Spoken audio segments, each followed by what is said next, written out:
as well as Sunday's grassfire that prompted evacuations in West Colorado Springs.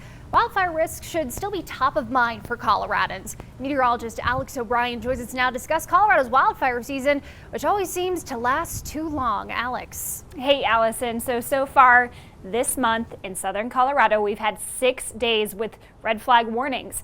Typically in November, we see 2 to 3 days. And with more fire danger concerns into next week, we could be getting close to 2010's 9 days of red flag warnings. And it's a reminder that wildfire conditions do not contain themselves to just one season.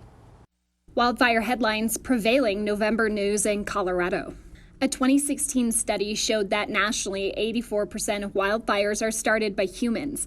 In Colorado, only 30% are human-caused, yet that 30% of fires leads to a 216% increase in the length of wildfire season in Colorado, especially in the urban wildland interface. You can have people driving on the interstate, dragging chains, and that spark from hitting the ground can cause a fire in a median.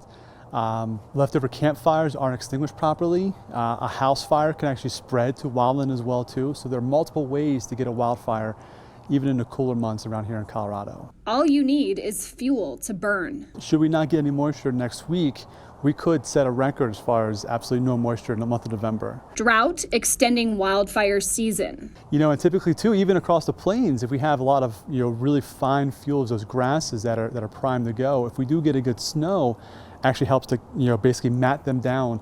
That also helps to prevent a bigger fire threat and fire spread due to that. But this year we haven't had that yet in a lot of places, so those grasses are still really ready to go at any time. Summer remains the most active season for large fires. Winter brings the advantage of cool and more humid nights to slow fire progression. So the weather cooperates to allow the fire personnel to attack it more directly. Yet one advantage we are still missing this year is snow. We hope for snowpack. While we can't do anything about the current weather pattern, there are things that you can do, and that would be continuously mitigating around your house. Right now, that's as simple as raking up the leaves in your yard that could contribute to those dry fuels.